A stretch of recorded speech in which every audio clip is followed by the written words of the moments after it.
கூடாது. இந்த திருவிருந்து இதை அபாந்திரமா எடுக்கக்கூடாது. இதை எப்படி எடுக்கணும்னு அப்போஸ்தலனாகிய பவுல் 1 கொரிந்தியர் 11ஆம் அதிகாரத்துல 23ஆம் வசனத்துல சொல்றாரு. எப்படி எடுக்கணும். இதை அப்பம் இது சரீரமாய் மாறப்படுகிறது, சமூகத்துல ரத்தமாய் மாறுது. அப்ப இது வெளியேறப்பட்ட காரியமே எடுக்கணும். அல்லேலூயா. அதனால இது எடுக்கும் போதே இது உணர்வு எங்க ரத்தமாய் மாறுது, எப்ப சரீரமா மாறுதுன்னா இந்த சமப்பொலிதுன்னு வாங்க நொடியில தான். அதனாலதான் இதை இங்க எடுக்கிறது, சபைக்குள்ள எடுக்கிறது ரொம்ப முக்கியம். கீழே எடுக்கிறது இல்ல அப்புறமா எடுக்கிறது இல்ல. இதெல்லாம் இன்னைக்கு எல்லாம் மாறிடுச்சு.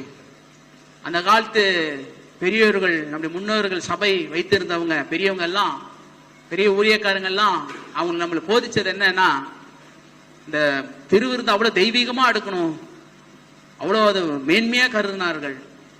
அதுவும் இல்லாம காத்திருப்புக்கு வந்தாதான் அந்த திருவிருந்தை கொடுப்பாங்க. அந்த மாதிரி ஒரு காலகட்டம் இருந்துச்சு. திருவிருந்துக்கு நீங்க எடுக்கணும்னா காத்திருப்பு கூட்டத்துல அட்டன் பண்ணும். அதுக்கு வரலன்னா அடுத்த நாள் எடுக்கவும் முடியாது. அதே நேரத்துல எடுத்து முடித்த பிறகு யாருக்கும் கொடுக்கவும் மாட்டாங்க. திரும்ப 2வது டைம் தான் கிடையாது, ஒரே டைம் எல்லாம் சேர்ந்து எடுப்போம். முடிஞ்சிச்சுன்னா கிடையாது. அதுக்கப்புறம் அது வெறும் திராட்சை ரசமும் அப்போ நீங்க கீழே எடுத்தா அது பிரயோஜனமே இல்லைன்ற அந்த மாதிரி விதத்துல போதிச்சிருக்காங்க. நீங்க இங்க எடுக்கிறது தான் அது மேன்மை, கீழே எடுக்கிறது வெறும் அப்பமும் அது என்னது வெறும் திராட்சை ரசம் தான். ஏன்னா இங்கதான் அந்த உடன்படிக்கை இந்த இடத்துலதான். அதனாலதான் நீங்க பழைய ஏற்பாட்டை வாஸ்து பாத்தீங்கன்னா உன் அறையை பூட்டி கொட்டுறாரு. வெளியிலங்க வீட்டு நிலக்கால்கள் ரத்தத்தை மேல் சட்டையில் கீழே பூசுன்றாரு. பூசிட்டு உள்ள கதவை சாத்திட்டு உள்ள எல்லாம் ஆஜராயிடணும், கரெக்டா வந்துடணும், யார் வெளியே இருக்கக்கூடாது, எல்லாம் உள்ள எல்லாம் ஒன்றாய் அனுசரிக்கணும்ன்றார். அது ரொம்ப மேன்மையா எடுக்கணும், ரொம்ப அதை சீப்பாக்க கூடாது.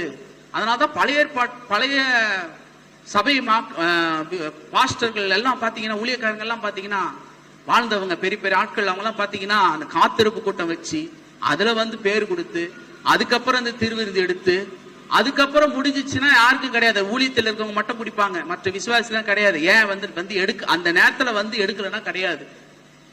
இதுல எடுக்கிற ஒவ்வொருவரையும் நீ ஆசீர்வதிப்பீராக, ஒவ்வொருவரையும் பரிசுத்தமாக்கிறாக, ஒவ்வொரு சுத்திகரிப்பீராக ஆண்டவரே. உச்சந்தர உள்ளங்கால் வரையும் தெய்வீக சுகம் ஒவ்வொருக்கும் உண்டாயிருக்கட்டும். இதை எடுக்கிறவர்களுக்கு ஆரோக்கியம் உண்டாயிருக்கட்டும். பலவீனம் இயேசுவின் நாமத்துல நீங்கி போகட்டும். சுகம் உண்டாயிருக்கட்டும், வெளிச்சம் உண்டாயிருக்கட்டும்.